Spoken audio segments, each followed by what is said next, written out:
Hello, everybody. Captain Marty here on Wednesday, September the 10th. Thank you for joining us today, and thanks if you're a regular. Thanks for coming back. We got a lot of wind. We got a good old-fashioned northeaster, and it looks like there's not going to be any calming for another day or two. But we'll tell you what was going on, what is going on, and a lot of it's going to be centered around the drum bite. So stay right where you're at, and I'll be right back. Hey y'all, Captain Marty here, and when I was looking for a top quality mower, I went to the best, and the best is A&W Sales in Pinetown. Now at A&W Sales, they carry top quality brands like the Bad Boy zero-turn mowers, of which I own one now for 15 years. American-made, heavy-duty machines built to handle anything from backyard touch-ups to commercial jobs. They've proudly sold and serviced Bad Boy mowers for over 15 years. How about if you're in need of a trailer? A&W Sales carries the full line of Big Tex trailers, the best-selling trailer brand in the entire nation. Visit them in-store or online at awsalesnc.com, where tough equipment meets trusted service.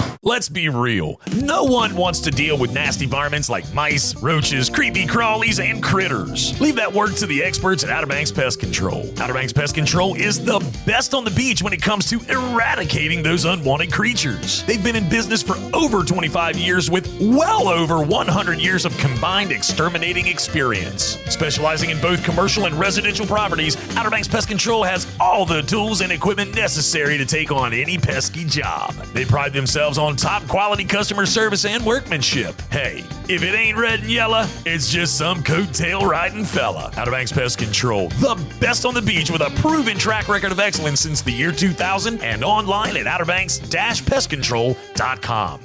So as we make our circle around the Outer Banks, we started in Hatteras, and they were blown out as far as their offshore fleet goes. And this is several days in a row for them. No offshore, no inshore or nearshore. And it is what it is. Now, we'll talk in the backcountry report about a little bit of activity they had with some backcountry boats, but we'll get to that in a minute. Same story for Oregon Inlet on the north end of Hatteras Island. Also blown out again. The white marlin bite that's been so good will have to wait. But this is the kind of wind that will push more of those white marlin in. We're still in the peak of the white marlin season. You know what? We're also in the very peak of the hurricane season, and thank you, Jesus, we're not having to worry about that this week. So yeah, we're having a northeaster, and yes, everybody's gonna have to reschedule some fishing trips, but let me tell you something, that's a whole lot better than moving your boat and boarding up your cottages or your houses or going back to Ohio without having your vacation. So to me, some of the funnest memories I have were when my family came to the Outer Banks to visit from Florida, or even when I was just a mate in Oregon Inlet in Hatteras or captain.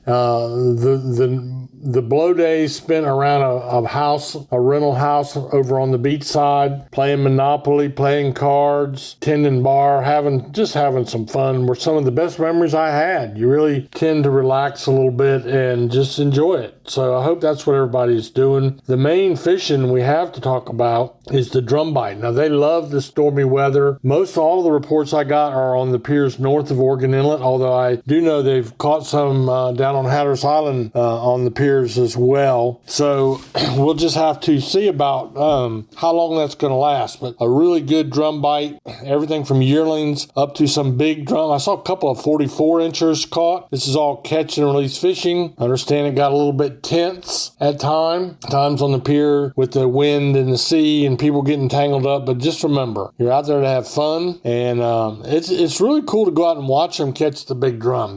They're caught and released, and if you're going to do that, hopefully you can get the hook out of their mouth, get a quick picture, and get them back overboard without wasting too much time. But that's mainly the only thing I have on the pier report or the surf report is drum. Been a few down at Cape Point, although I don't have an accurate report.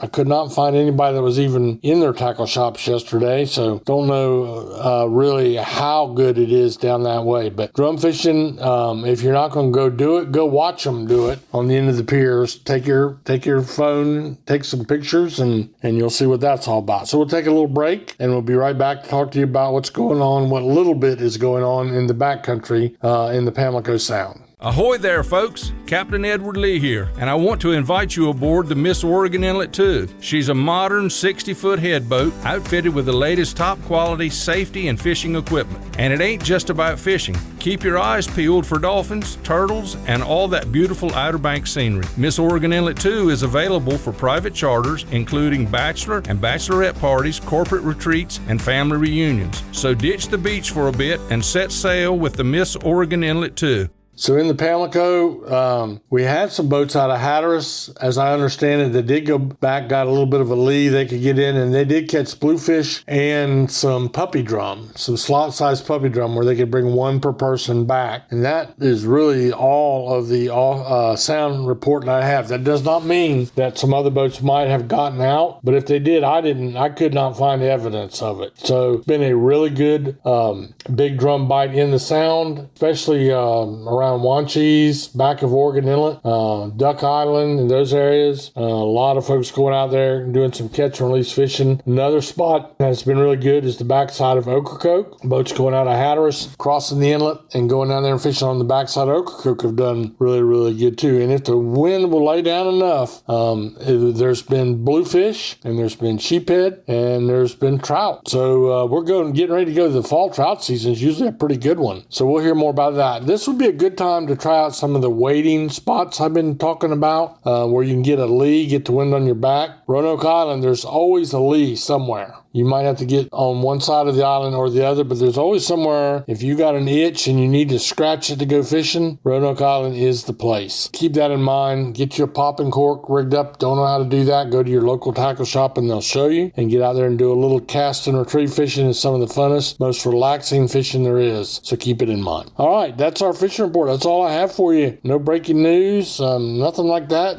Just a little bit cooler weather. Feels kind of good actually. A little bit of rain all through the day. We're getting slipping back into drought in Hyde County, so a little rain is not going to bother anybody over this way. I do hope you all have a good day while you're here on the Outer Banks, and if you're local, well, you're already blessed. And we'll talk to you tomorrow with a new fishing report.